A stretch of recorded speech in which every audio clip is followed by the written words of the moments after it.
Good morning बच्चों, mathematics के आज के इस वीडियो में मैं आपका स्वागत करता हूं।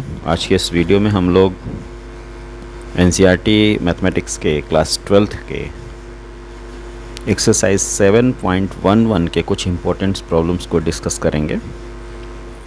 और ये जो प्रॉब्लम्स हैं वो प्रॉपर्टीज़ ऑफ डेफिनेट इंटीग्रल पे बेस्ड हैं।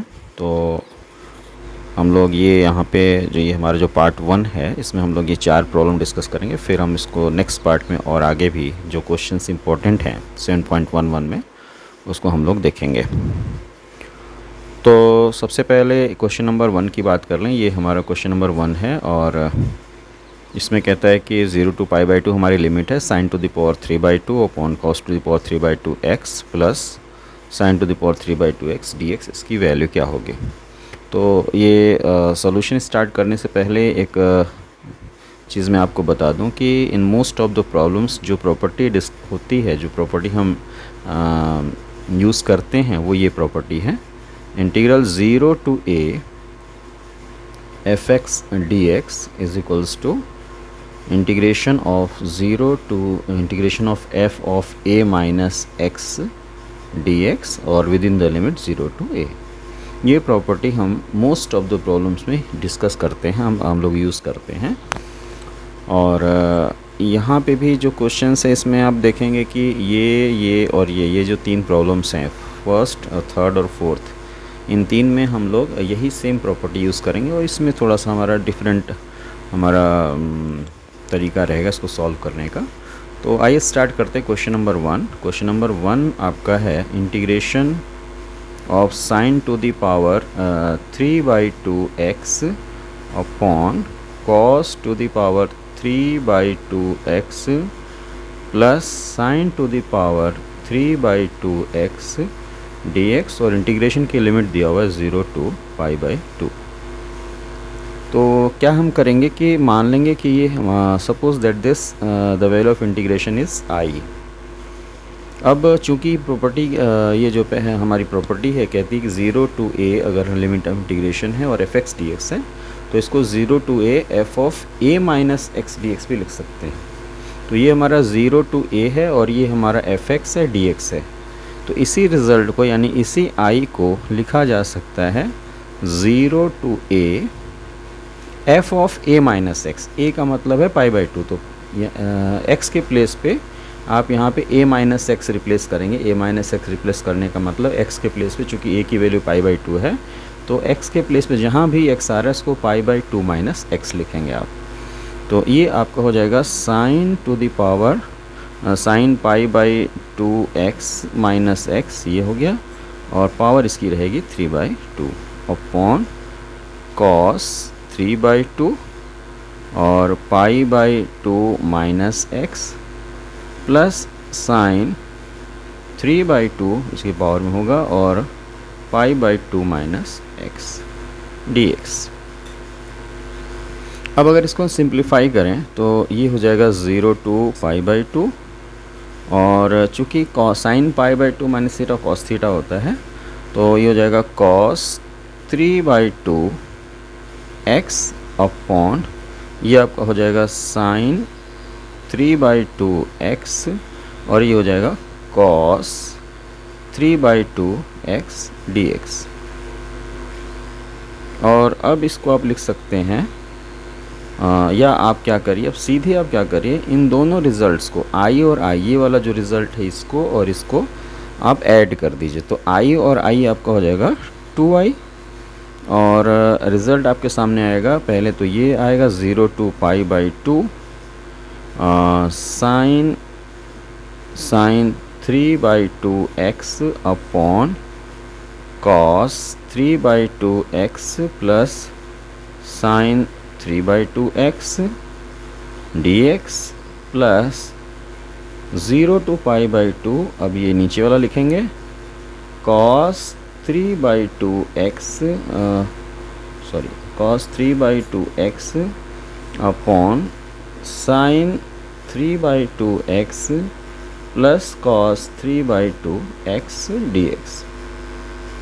अब यहाँ पे ध्यान देने लायक बात यह है कि लिमिट ऑफ इंटीग्रेशन चूँकि सेम है 0 to π/2, 0 टू पाई बाई 2, तो आप इन फंक्शंस को कंबाइन कर सकते हैं। तो आप लिखेंगे 2i is equals to 0 to pi by 2, और इन फंक्शंस जब कंबाइन करेंगे तो दोनों का डिनोमिनेटर सेम है।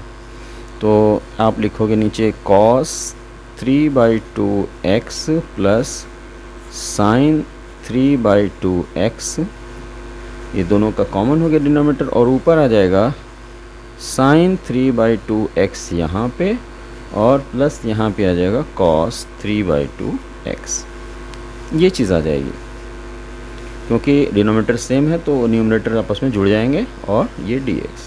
अब चूँकि ऊपर नीचे की वैल्यू एग्जैक्टली सेम है तो ये कट कैंसिल होकर 1 हो जाएगा, यानी simply 0 to pi by 2 dx हो जाएगा। तो 0 टू पाई बाई 2 dx, और 0 टू पाई बाई dx की वैल्यू हो गई सिंपली x, और लिमिट ऑफ इंटीग्रेशन हो गया 0 टू पाई बाई 2। पहले अपर लिमिट रखेंगे, बाद में लोअर लिमिट रखेंगे, तो जब अपर लिमिट रखेंगे तो ये पाई बाई 2 हो जाएगा, और माइनस लोअर लिमिट में 0 हो जाएगा। तो 2i की वैल्यू हमारी आई पाई बाई 2। तो i की वैल्यू हो जाएगी 2 से डिवाइड कर देंगे तो पाई बाई 4, ये हमारी i की वैल्यू हो गई। यानी ये जो i है, ये जो हमारा इंटीग्रल है, इस इंटीग्रल की वैल्यू हमारी आएगी पाई बाई 4। तो ये आपके फर्स्ट क्वेश्चन का सलूशन रहा। अब आते हैं सेकंड क्वेश्चन पे। तो ये आपके सामने सेकंड क्वेश्चन है। सेकंड क्वेश्चन में जैसा कि आप देख रहे हैं मॉड ऑफ x प्लस 2 लिखा हुआ है, तो ये थोड़ा सा अलग क्वेश्चन है। इसको हम कैसे करेंगे आइए देखते हैं। तो सबसे पहले हम मॉड को हटाने की कोशिश करेंगे, और मॉड हटाएंगे तो लिमिट ऑफ इंटीग्रेशन भी हमारा चेंज होगा। आइए देखते हैं कैसे करते हैं इसको। तो चूँकि मॉड ऑफ x प्लस 2 हमारे पास है, तो हम जानते हैं कि मॉड ऑफ x प्लस 2 की वैल्यू x प्लस 2 आप लिख सकते हैं, जबकि x जो है या x प्लस 2 जो है वो ग्रेटर देन इक्वल टू 0 हो, या x की value greater than equal to -2 हो। x plus 2 greater than equal to 0 का मतलब हुआ कि x should be greater than equal to -2। तो मॉड ऑफ x प्लस 2 को आप ये फंक्शन लिख सकते हैं जब हमारा x ग्रेटर देन और इक्वल टू -2 हो, और इसी मॉड ऑफ x प्लस 2 को आप -x प्लस 2 लिखेंगे जब हमारा x प्लस 2 लेस देन 0 हो, यानी जब हमारा x प्लस 2 निगेटिव हो। तो इस पूरे वैल्यू को पॉजिटिव बनाने के लिए हम इस वैल्यू में माइनस से मल्टीप्लाई करके तब लिखेंगे, जिससे कि ये पॉजिटिव था, क्योंकि ये हमारा निगेटिव है, और जब ये निगेटिव है तो इसको पॉजिटिव बनाने के लिए हम माइनस से मल्टीप्लाई कर देंगे। तो ये हमारा रहा। तो मॉड ऑफ x प्लस 2 को x प्लस 2 लिखा जाएगा कब, जबकि x greater than equal to -2 हो, और इसकी वैल्यू हम -x प्लस 2 लिखेंगे, यानी फंक्शन हमारा ये होगा जब हमारा x प्लस 2 लेस देन 0 हो, यानी x लेस देन -2 हो। अब थोड़ा ध्यान देते हैं लिमिट ऑफ इंटीग्रेशन पे। तो लिमिट ऑफ इंटीग्रेशन हमारा है -5 टू 5। तो अब कहता है कि अगर माइनस बीच में हमारा -2 आएगा, तो अगर हमारा -2 से बड़ा है x की वैल्यू, यानी विद इन -2 टू 5 है अगर x की वैल्यू, तो उस केस में फंक्शन हमारा हो जाएगा x प्लस 2, ये वाला फंक्शन, जब x is greater than equal to -2। तो -2 से बड़ा है उसके बराबर है, तो ये फंक्शन हो जाएगा। और -5 टू -2 अगर x की वैल्यू है, तो उस केस में फंक्शन ले लेंगे आप माइनस टाइम्स x प्लस 2। तो इस पूरे इंटीग्रल को हम लिख सकते हैं दिस इक्वल्स टू, प्रॉपर्टी हम यूज़ करेंगे integration of a to b fx dx बराबर a to c fx dx plus c to b fx dx। ये हम प्रॉपर्टी यूज़ करने जा रहे हैं। तो -5 टू -2 हम लेंगे पहले, लिमिट ऑफ इंटीग्रेशन पहले लेंगे -5 टू -2, और बाद में ले लेंगे हम -2 टू 5। अब अगर -5 टू -2 लेते हैं तो उस केस में इस फंक्शन की वैल्यू हमारी हो जाएगी -x प्लस 2, यानी -x प्लस 2 dx। और जब आप -2 टू 5 लेंगे, यहाँ से यहाँ के बीच में लेंगे, तो फंक्शन की इस फंक्शन की वैल्यू हमारी कितनी आ गई है, x प्लस 2 dx। तो इस हिसाब से हमने इस फंक्शन को, जैसे यहाँ पे a टू b को हमने दो पार्ट में ब्रेक कर दिया था, a टू c फिर c टू b, बिल्कुल वैसे ही -5 टू 5 को हमने ब्रेक कर दिया, -5 टू -2 और -2 टू 5। अब इसको हम सॉल्व करेंगे। तो चूँकि ये माइनस है, तो अगर हम लिमिट को इंटरचेंज करते हैं, तो उस केस में ये एक माइनस और आ जाएगा और वो इस माइनस को प्लस कर देगा। तो हम अभी चेंज कर देते हैं इसको, ये हो जाएगा -2। हमने लोअर लिमिट को अपर लिमिट बना दिया और अपर लिमिट को लोअर लिमिट बना दिया। ये ऐसे हमने कर लिया, -2 को नीचे ले आया, -5 को ऊपर ले आया, तो एक माइनस और होगा, वो माइनस इस माइनस को प्लस बना दीजिएगा और ये वैल्यू हो जाएगी x + 2 dx और प्लस -2 to 5 x + 2 dx। अब इसकी वैल्यू निकालते हैं, तो इसकी वैल्यू जब इंटीग्रेट करेंगे आप, तो x²/2 + 2x आएगा और लिमिट ऑफ इंटीग्रेशन हो जाएगा -2 to -5 और प्लस इसको जब इंटीग्रेट करेंगे तो सेम रिज़ल्ट आएगा, x²/2 + 2x और लिमिट ऑफ इंटीग्रेशन होगा -2 to 5। फिर यहाँ पे पहले अपर लिमिट रखेंगे, फिर फिर लोअर लिमिट रखेंगे, दोनों को माइनस करेंगे। तो पहले अपर लिमिट रखते हैं, तो -5 का स्क्वायर हो जाएगा 25/2 और यहाँ पे -5 रखेंगे तो -10। ये तो अपर लिमिट की वैल्यू हो गई। माइनस अब लोअर लिमिट रखते हैं, तो 2 का स्क्वायर 4 हो जाएगा, 4/2 और यहाँ पे रखेंगे तो -4। ये आपका लोअर लिमिट की वैल्यू हो गई और upper limit minus lower limit कर दिया। तो ये आपका फर्स्ट पार्ट का आ गया। और सेकेंड पार्ट में जब आप अपर लिमिट रखेंगे तो 5 रखेंगे तो हो जाएगा 25/2 प्लस 10 हो जाएगा, ये 5 × 10 और प्लस माइनस लोअर लिमिट आप रखेंगे तो -2 रखेंगे तो 4/2 हो गया और यहाँ पे -2 रखेंगे तो -4 हो गया। इतनी वैल्यू मिली। अब इसी को सिंप्लीफाई करते हैं, तो ये आपका हो जाएगा -20 और 25 - 20 यानी 5/2 हो गया और -4/2 -4, या इसको लिख सकते हैं -4/2 लिख सकते हैं, क्योंकि 4 × 2 = 8 हो जाएगा, तो -4/2 लिख सकते हैं। तो माइनस प्लस 4/2 यानी कुल मिला के ये 9/2 हो जाएगा। अच्छा, प्लस इसकी बात कर लें, ये आपका हो जाएगा 20 और 25 45/2 हो जाएगा और माइनस, और ये सेम आपको -4/2 आएगा, तो माइनस प्लस 4/2। अब ये 5/2 प्लस 45/2 ये आपका 50 हो गया, 50/2 यानी 25 हो गया, तो 25 और 4/2 का मतलब 2 और ये 2 2 2 4 25 + 4 दैट इज़ 29। ये आपका फाइनल आंसर है। तो इस तरीके से जब भी आपको मॉडुलस टाइप के क्वेश्चन मिलेंगे तो पहले फंक्शन की स्प्लिटिंग कर लेंगे और फिर लिमिट अलग अलग उसकी डिसाइड कर लेंगे कि किस लिमिट में हमारा फंक्शन क्या है, उसके हिसाब से लिमिट को डिसाइड कर लेंगे और तब आप जाके उसको इंटीग्रेट करेंगे। तो ये आपका सेकंड क्वेश्चन था। अब आते हैं थर्ड क्वेश्चन पे।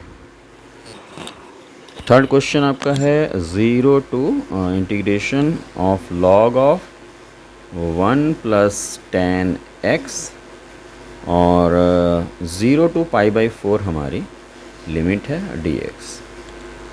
तो हमने जैसा कि बताया कि in most of the question आपको जो प्रॉपर्टी यूज़ करनी है वो ये प्रॉपर्टी होती है 0 to a fx dx = integral 0 to a f of a - x dx। तो ये काफ़ी इंपॉर्टेंट प्रॉपर्टी है, इसको दिमाग में रखेंगे आप। तो मान लिया कि ये i है इंटीग्रल, ये इंटीग्रल की वैल्यू i है, तो i = आप लिख सकते हैं 0 to π/2।